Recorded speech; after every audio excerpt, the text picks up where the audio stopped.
أعوذ بالله من الشيطان الرجيم. بسم الله الرحمن الرحيم. الحمد لله الذي أنزل على عبده الكتاب ولم يجعل له عوجا قيما لينذر بأسا شديدا من لدنه ويبشر المؤمنين الذين يعملون الصالحات أن لهم أجرا حسنا ماكثين فيه أبدا وينذر الذين قالوا اتخذ الله ولدا ما لهم به من علم ولا لآبائهم كبرت كلمة تخرج من أفواههم إن يقولون إلا كذبا فلعلك باخع نفسك على آثارهم إن لم يؤمنوا بهذا الحديث أسفا إنا جعلنا ما على الأرض زينة لها لنبلوهم أيهم أحسن عملا وإنا لجاعلون ما عليها صعيدا جرزا أم حسبت أن أصحاب الكهف والرقيم كانوا من آياتنا عجبا إذ أوى الفتية إلى الكهف فقالوا ربنا آتنا من لدنك رحمة وهيئ لنا من أمرنا رشدا فضربنا على آذانهم في الكهف سنين عددا ثم بعثناهم لنعلم أي الحزبين أحصى لما لبثوا أمدا نحن نقص عليك نبأهم بالحق إنهم فتية آمنوا بربهم وزدناهم هدى وربطنا على قلوبهم إذ قاموا فقالوا ربنا رب السماوات والأرض لن ندعو من دونه إلها لقد قلنا إذا شططا هؤلاء قومنا اتخذوا من دونه آلهة لولا يأتون عليهم بسلطان بين فمن أظلم ممن افترى على الله كذبا وإذ اعتزلتموهم وما يعبدون إلا الله فأووا إلى الكهف ينشر لكم ربكم من رحمته ويهيئ لكم من أمركم مرفقا وترى الشمس إذا طلعت تزاور عن كهفهم ذات اليمين وإذا غربت تقرضهم ذات الشمال وهم في فجوة منه ذلك من آيات الله من يهد الله فهو المهتد ومن يضلل فلن تجد له وليا مرشدا وتحسبهم أيقاظا وهم رقود ونقلبهم ذات اليمين وذات الشمال وكلبهم باسط ذراعيه بالوصيد لو اطلعت عليهم لوليت منهم فرارا ولملئت منهم رعبا وكذلك بعثناهم ليتساءلوا بينهم قال قائل منهم كم لبثتم قالوا لبثنا يوما أو بعض يوم قالوا ربكم أعلم بما لبثتم فابعثوا أحدكم بورقكم هذه إلى المدينة فلينظر أيها أزكى طعاما فليأتكم برزق منه وليتلطف ولا يشعرن بكم أحدا إنهم إن يظهروا عليكم يرجموكم أو يعيدوكم في ملتهم ولن تفلحوا إذا أبدا وكذلك أعثرنا عليهم ليعلموا أن وعد الله حق وأن الساعة لا ريب فيها إذ يتنازعون بينهم أمرهم فقالوا بنوا عليهم بنيانا ربهم أعلم بهم قال الذين غلبوا على أمرهم لنتخذن عليهم مسجدا سيقولون ثلاثة رابعهم كلبهم ويقولون خمسة سادسهم كلبهم رجما بالغيب ويقولون سبعة وثامنهم كلبهم قل ربي أعلم بعدتهم ما يعلمهم إلا قليل فلا تمار فيهم إلا مراء ظاهرا ولا تستفت فيهم منهم أحدا ولا تقولن لشيء إني فاعل ذلك غدا إلا أن يشاء الله واذكر ربك إذا نسيت وقل عسى أن يهديني ربي لأقرب من هذا رشدا ولبثوا في كهفهم 300 سنين وازدادوا 9 قل الله أعلم بما لبثوا له غيب السماوات والأرض أبصر به وأسمع ما لهم من دونه من ولي ولا يشرك في حكمه أحدا واتل ما أوحي إليك من كتاب ربك لا مبدل لكلماته ولن تجد من دونه ملتحدا واصبر نفسك مع الذين يدعون ربهم بالغداة والعشي يريدون وجهه ولا تعد عيناك عنهم تريد زينة الحياة الدنيا ولا تطع من أغفلنا قلبه عن ذكرنا واتبع هواه وكان أمره فرطا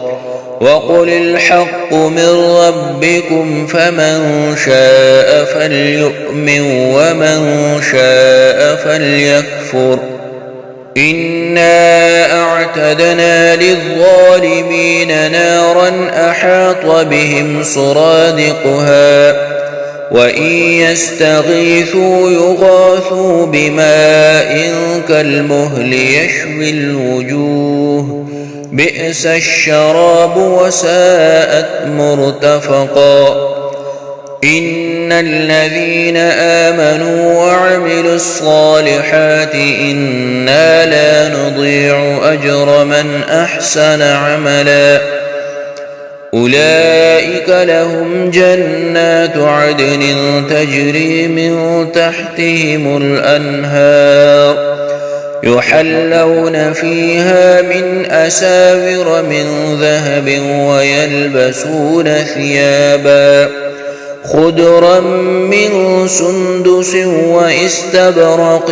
متكئين فيها على الأرائك نعم الثواب وحسنت مرتفقا.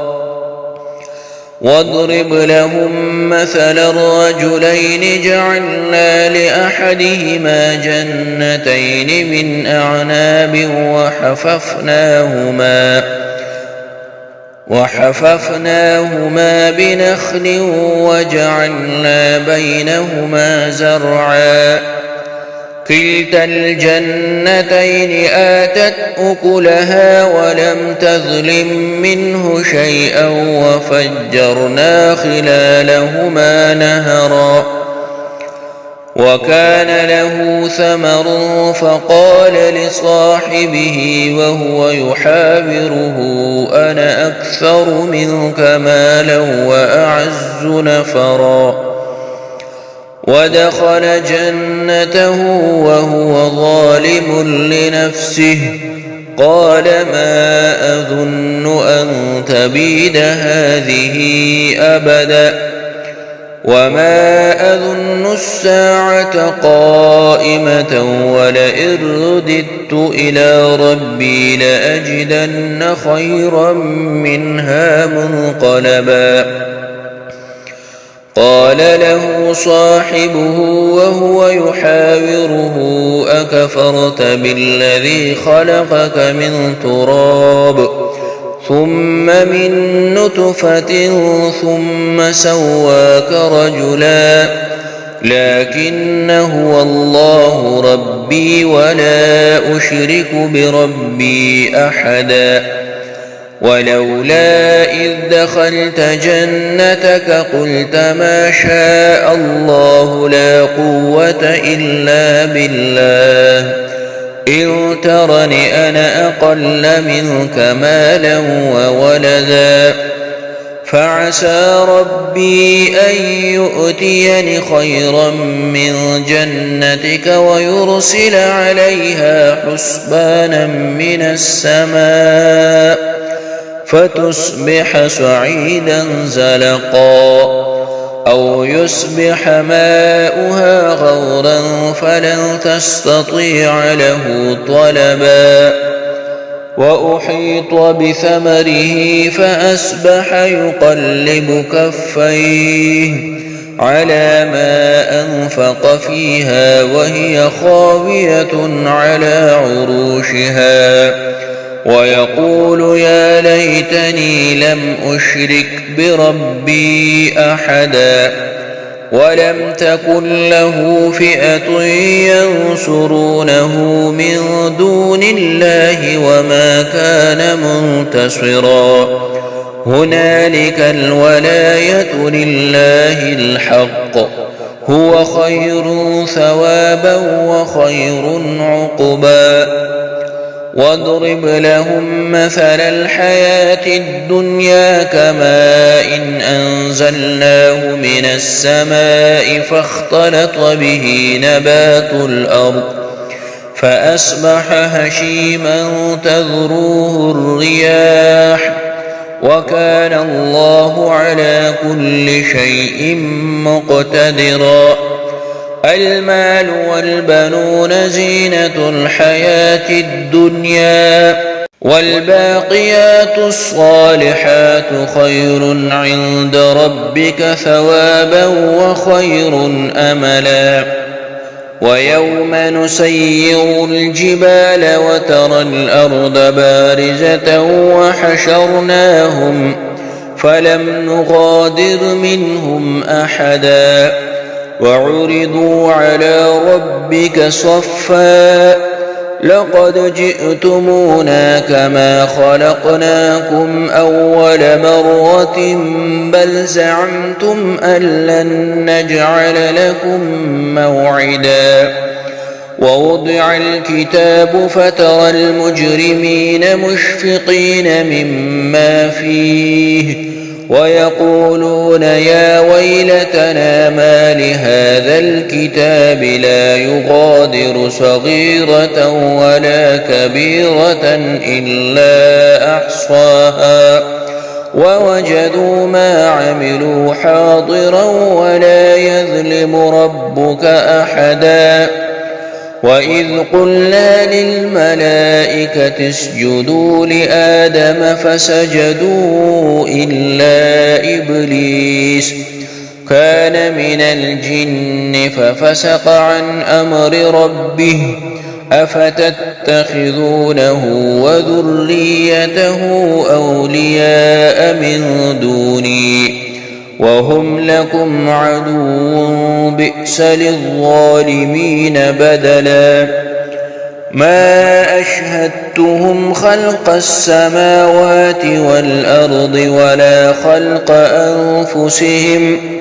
وما كنت متخذ المضلين عضدا ويوم يقول نادوا شركائي الذين زعمتم فدعوهم فلم يستجيبوا لهم وجعلنا بينهم موبقا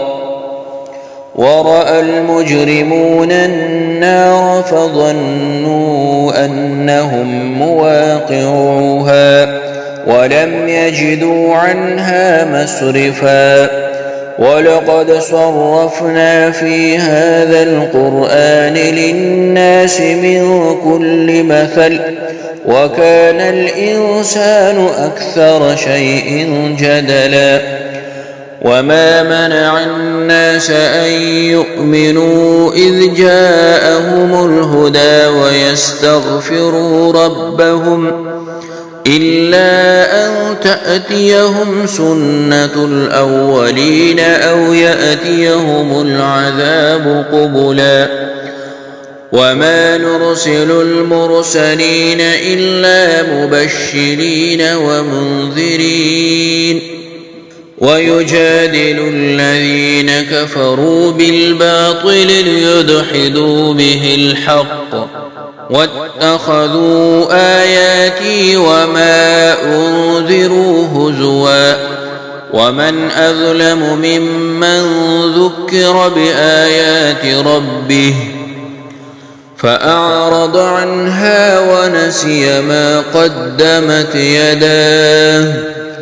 إنا جعلنا على قلوبهم أكنة أن يفقهوه وفي آذانهم وقرا وإن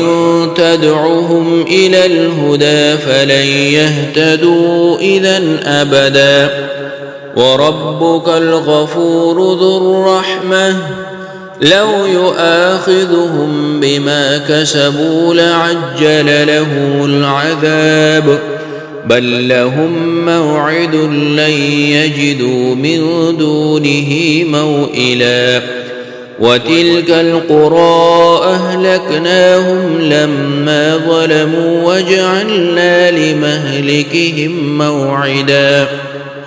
وإذ قال موسى لفتاه لا أبرح حتى أبلغ مجمع البحرين أو أمضي حقبا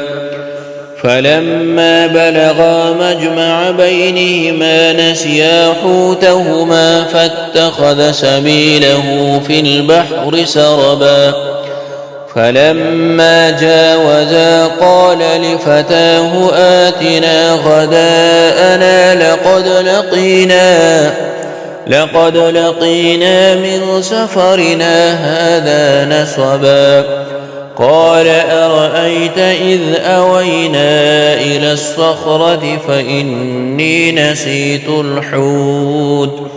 وما أنسانيه إلا الشيطان أن أذكره واتخذ سبيله في البحر عجبا قال ذلك ما كنا نبغي فارتد على آثارهما قصصا فوجدا عبدا من عبادنا آتيناه رحمة من عندنا وعلمناه من لدنا علما. قال له موسى هل أتبعك على أن تعلمني مما علمت رشدا؟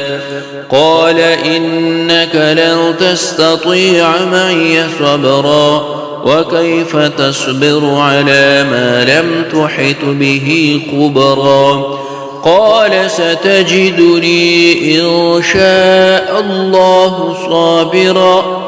ولا أعصي لك أمرا. قال فإن اتبعتني فلا تسألني عن شيء حتى أحدث لك منه ذكرا. فانطلقا حتى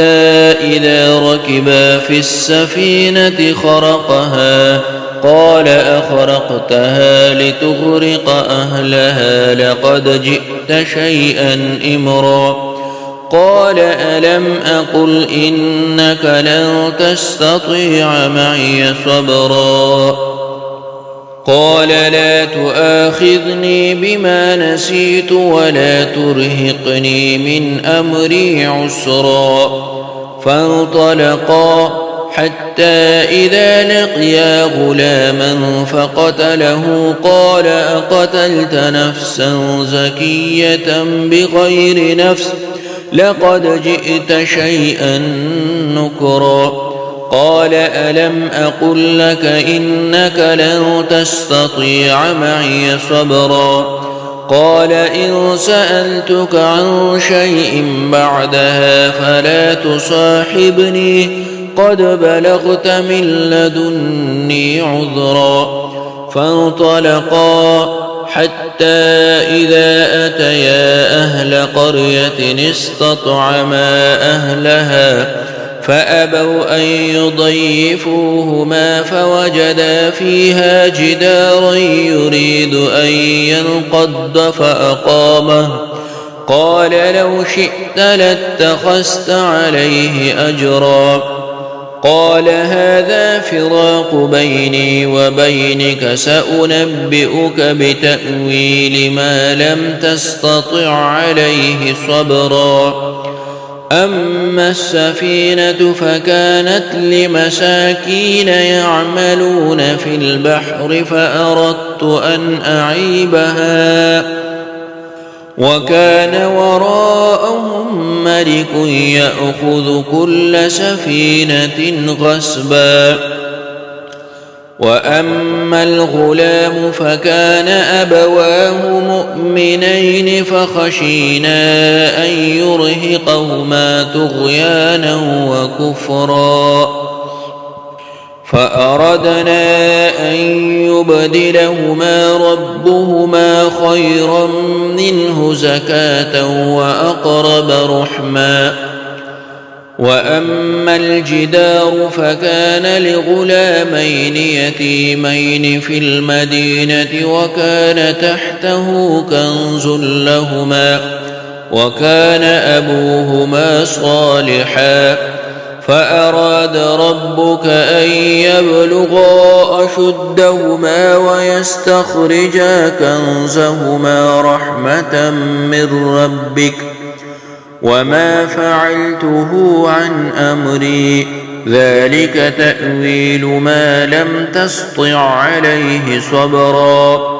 ويسألونك عن ذي القرنين قل سأتلو عليكم منه ذكرا. إنا مكنا له في الأرض وآتيناه من كل شيء سببا فأتبع سببا حتى إذا بلغ مغرب الشمس وجدها تغرب في عين حمئة ووجد عندها قوما. قلنا يا ذا القرنين إما أن تعذب وإما أن تتخذ فيهم حسنا. قال أما من ظلم فسوف نعذبه ثم يرد إلى ربه فيعذبه عذابا نكرا وأما من آمن وعمل صالحا فله جزاء الحسنى وسنقول له من أمرنا يسرا ثم أتبع سببا حتى إذا بلغ مطلع الشمس وجدها تطلع على قوم لم نجعل لهم من دونها سترا كذلك وقد أحطنا بما لديه خبرا ثم أتبع سببا حتى إذا بلغ بين السدين وجد من دونهما قوما لا يكادون يفقهون قولا قالوا يا ذا القرنين إن يأجوج ومأجوج مفسدون في الأرض فهل نجعل لك خرجا على أن تجعل بيننا وبينهم سدا قال ما مكني فيه ربي خير فأعينوني بقوة أجعل بينكم وبينهم ردما آتوني زبر الحديد حتى إذا ساوى بين الصدفين قال انفخوا حتى إذا جعله نارا قال آتوني أفرغ عليه قطرا فما استطاعوا أن يظهروه وما استطاعوا له نقبا قال هذا رحمة من ربي فإذا جاء وعد ربي جعله دكاء وكان وعد ربي حقا وتركنا بعضهم يومئذ يموج في بعض ونفخ في الصور فجمعناهم جمعا وعرضنا جهنم يومئذ للكافرين عرضا الذين كانت أعينهم في غطاء عن ذكري وكانوا لا يستطيعون سمعا أفحسب الذين كفروا أن يتخذوا عبادي من دوني أولياء إنا أعتدنا جهنم للكافرين نزلا قل هل ننبئكم بالأخسرين أعمالا الذين ضل سعيهم في الحياة الدنيا وهم يحسبون أنهم يحسنون صنعا أولئك الذين كفروا بآيات ربهم ولقائه فحبطت أعمالهم فلا نقيم لهم يوم القيامة وزنا ذلك جزاؤهم جهنم بما كفروا واتخذوا آياتي ورسلي هزوا إن الذين آمنوا وعملوا الصالحات كانت لهم جنات الفردوس نزلا خالدين فيها لا يبغون عنها حولا قل لو كان البحر مدادا لكلمات ربي لنفد البحر قبل أن تنفد كلمات ربي